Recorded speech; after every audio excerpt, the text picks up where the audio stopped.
ಬೆಳಗಾವಿ ಒಂದು ಕೇಂದ್ರಾಡಳಿತ ಪ್ರದೇಶ ಆಗಬೇಕು. ಇದು ಪುಣೆಯಲ್ಲಿ ಶಿವಸೇನೆ ನಾಯಕ ಆದಿತ್ಯ ಠಾಕ್ರೆ ಇಟ್ಟಿರುವಂತ ಬೇಡಿಕೆ.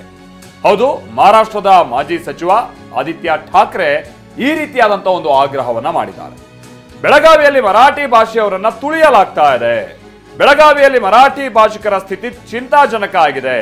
ಪುಣೆಯಲ್ಲಿ ಶಿವಸೇನೆ ನಾಯಕ ಆದಿತ್ಯ ಠಾಕ್ರೆ ಇಂಥ ಆರೋಪವನ್ನ ಮಾಡಿದ್ದಾರೆ. ಈಗ ಆದಿತ್ಯ ಠಾಕ್ರೆ ಇರ್ಬೋದು ಅಥವಾ ಉದ್ಧವ್ ಠಾಕ್ರೆ ಇರ್ಬೋದು, ಆ ಕಡೆ ರಾಜ್ ಠಾಕ್ರೆ ಇರ್ಬೋದು, ಬಹಳ ಸಂದರ್ಭದಲ್ಲಿ ಜನರ ಅಟೆನ್ಷನ್ ಗ್ಯಾದರ್ ಮಾಡೋದಕ್ಕೆ ಈ ಬೆಳಗಾವಿ ವಿಚಾರವನ್ನ ಮೇಲಿನ ಮೇಲೆ ಇವರು ಮುನ್ನೆಲೆಗೆ ತರ್ತಾರೆ. ಬಹುಶಃ ಅದರ ಒಂದು ಭಾಗ ಆಗಿರ್ಬೋದು. ಇದು ಕರ್ನಾಟಕ ಪ್ರವೇಶಕ್ಕೆ ನಿರ್ಬಂಧವನ್ನ ಹಾಕಲಾಗ್ತಾ ಇದೆ ಮಹಾರಾಷ್ಟ್ರ ನಾಯಕರುಗಳಿಗೆ. ಕರ್ನಾಟಕ ಸರ್ಕಾರದಿಂದ ಈ ರೀತಿಯಾದಂತಹ ನಿರ್ಬಂಧವ ಯಾಕೆ ಅಂತ ಆದಿತ್ಯ ಠಾಕ್ರೆ ಪ್ರಶ್ನೆ ಮಾಡಿದ್ದು. ಹಿಂದಿನ ಅಸಂವಿಧಾನಿಕ ಸಿಎಂ ಭರವಸೆಯನ್ನ ಕೊಟ್ಟಿದ್ದರು. ಮರಾಠಿ ಭಾಷಿಕರ ಅಭಿವೃದ್ಧಿಗೆ ಹೆಚ್ಚುವರಿ ಅನುದಾನವನ್ನ ನೀಡ್ತೀವಿ ಅಂತ ಹೇಳಿದರು. ಈಗ ಮರಾಠಿ ಭಾಷೆಯ ಅಭಿವೃದ್ಧಿಗೆ ಅಥವಾ ಸಮುದಾಯದ ಅಭಿವೃದ್ಧಿಗೆ ಅಂತ ಈಗ ಆಲ್ರೆಡಿ ಒಂದು ಪ್ರಾಧಿಕಾರ ಎಲ್ಲ ಆಗಿದೆ. ಆ ವಿಚಾರ ಎಲ್ಲ ಪ್ರಸ್ತಾಪ ಮಾಡಿದ್ದಾರೆ.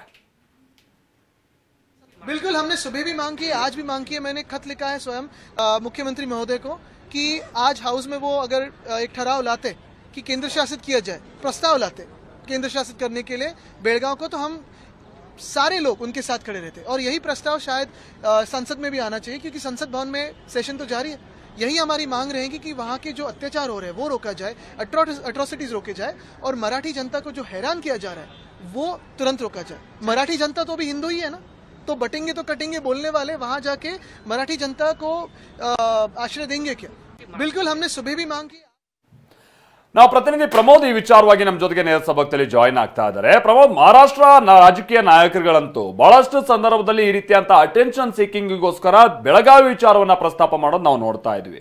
ಬಹುಶಃ ಕಳೆದ ವಿಧಾನಸಭಾ ಚುನಾವಣೆಯಲ್ಲಿ ಆಗಿರುವಂತಹ ಭಾರಿ ಸೋಲು, ಮರಾಠಿಗರು ಕೂಡ ಶಿವಸೇನೆ ಕೈ ಹಿಡದೇ ಇರುವಂತಹ ಸಂಗತಿಗಳು ಬಹುಶಃ ಈಗ ಈ ಬೆಳಗಾವಿ ವಿಚಾರವನ್ನ ಮುನ್ನೆಲೆಗೆ ತಂದು ಮರಾಠಿ ಭಾಷಿಕರನ್ನ ಮತ್ತೆ ಸೆಳೆಯುವಂತ ನಿಟ್ಟಿನ ಒಂದು ಪ್ರಯತ್ನದ ಭಾಗನ ಆದಿತ್ಯ ಠಾಕ್ರೆ ಫೀಲ್ಡ್ಗಿಳಿರುವಂತದನ್ನ ನೋಡ್ತಾ ಇದ್ರೆ ಈ ವಿಚಾರವಾಗಿ ಏನಾಗ್ತಾ ಇದೆ ಪ್ರಮೋದ್, ಈ ಸಂಗತಿ ಹೇಗೆ?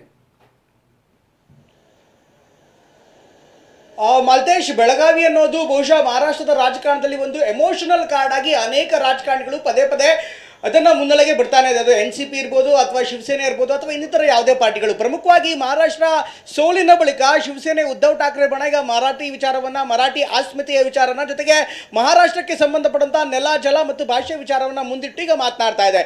ಇದೇ ವಿಚಾರಕ್ಕೆ ಸಂಬಂಧಪಟ್ಟಂತೆ ಈಗ ಬೆಳಗಾವಿಯ ಬಗ್ಗೆ ಕೂಡ ಆದಿತ್ಯ ಠಾಕ್ರೆ ಅವರು ಒಂದು ಹೇಳಿಕೆಯನ್ನು, ತುಂಬ ಗಂಭೀರವಾದಂಥ ಆಕ್ಷೇಪಣಾರ್ಹವಾದ ಹೇಳಿಕೆಯನ್ನು ಈಗ ನೀಡಿದ್ದಾರೆ. ಮಹಾರಾಷ್ಟ್ರದ ಜನತೆಗೆ ಇದೊಂದು ಪ್ರಶ್ನೆಯನ್ನ ಕೂಡ ಮುಂದಿಟ್ಟಿದ್ದಾರೆ. ಪ್ರಮುಖವಾಗಿ ಬೆಳಗಾವಿಯನ್ನ ಕೇಂದ್ರಾಡಳಿತ ಪ್ರದೇಶವನ್ನ ಮಾಡಬೇಕು ಅನ್ನುವಂಥ ಮಾತನ್ನ ಹೇಳ್ತಿದ್ದಾರೆ. ಇದಕ್ಕೆ ಒಂದು ಕಾರಣ ಮಾಲ್ತೇಶ್, ಈಗ ಬೆಳಗಾವಿಯಲ್ಲಿ ಒಂದು ಮಹಾಮೇಳವನ್ನ ಮಾಡೋದಕ್ಕೆ MES ಕೂಡ ಮುಂದಾಗಿತ್ತು. ಆದರೆ ಕರ್ನಾಟಕ ಸರ್ಕಾರ ಅಧಿವೇಶನ ನಡೀತಾ ಇದೆ, ಜೊತೆಗೆ ಲಾ ಆ್ಯಂಡ್ ಆರ್ಡರ್ ಡಿಸ್ಟರ್ಬ್ ಆಗುತ್ತೆ ಅನ್ನುವಂಥ ಕಾರಣಕ್ಕೋಸ್ಕರ ಆ ಒಂದು ಸಮಾವೇಶಕ್ಕೆ ಅಂದರೆ MESನ ಮಹಾಮೇಳಗೆ ಅವಕಾಶವನ್ನ ಕೊಟ್ಟಿರಲಿಲ್ಲ. ಅದನ್ನ ಪ್ರಶ್ನೆ ಮಾಡ್ತಾ ಜನರಿಗೆ, ಪ್ರಮುಖವಾಗಿ ಮರಾಠಿ ಭಾಷಿಕರಿಗೆ ಸಾಕಷ್ಟು ತೊಂದರೆ ಆಗ್ತಾ ಇದೆ, ಮರಾಠಿ ಭಾಷಿಕರ ಮೇಲೆ ದಬ್ಬಾಳಿಕೆ ಆಗ್ತಾ ಇದೆ ಅಂತ ಗಂಭೀರವಾದಂಥ ಆರೋಪವನ್ನ ಮಾಡ್ತಿದ್ದಾರೆ.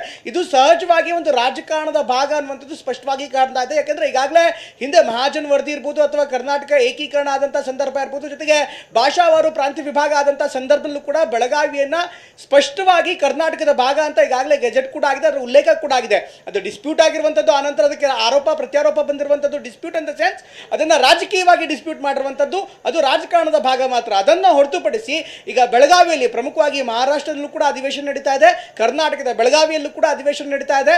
ಮಹಾರಾಷ್ಟ್ರದ ಆಘಾತಕಾರಿ ಸೋಲು ಈಗಾಗಲೇ ಉದ್ಧವ್ ಠಾಕ್ರೆ ಬಣಕ್ಕೆ ಸಹಜವಾಗಿ ಹಿನ್ನಡೆಯನ್ನು ಕಲ್ಪಿಸ್ತಾ ಇದೆ. ಈಗ ಮಹಾರಾಷ್ಟ್ರದ ಅಸ್ಮಿತೆಯನ್ನು ಮುಂದಿಟ್ಕೊಂಡು, ಮರಾಠಿ ವಿಚಾರವನ್ನು ಮುಂದಿಟ್ಕೊಂಡು, ಮಹಾರಾಷ್ಟ್ರದ ನೆಲ, ಜಲ, ಭಾಷೆಯ ವಿಚಾರವನ್ನು ಮುಂದಿಟ್ಕೊಂಡು, ಮರಾಠಿ ಜನರ ವಿಚಾರವನ್ನು ಮುಂದಿಟ್ಕೊಂಡು ಈಗ ಭಾವನಾತ್ಮಕವಾಗಿ ಒಂದು ದಾಳವನ್ನು ಈಗ ಆದಿತ್ಯ ಠಾಕ್ರೆ ಅವರು ಉಳಿಸ್ತಾ ಇದ್ದಾರೆ. ಹಿಂದೆ ನೆನಪಿರ್ಬೋದು, ಹಿಂದೆ ಬೇರೆ ಬೇರೆ ನಾಯಕರು ಕೂಡ ಇದೇ ರೀತಿ ಮಾತನಾಡಿದ್ರು. ಬಹುಶಃ ಇದು ರಾಜಕೀಯವಾಗಿ ಕೂಡ ಚರ್ಚೆ ಆಗುವಂತಹ ಸಾಧ್ಯತೆ ಇರುತ್ತೆ Maltesh. Okay, thank you Pramod.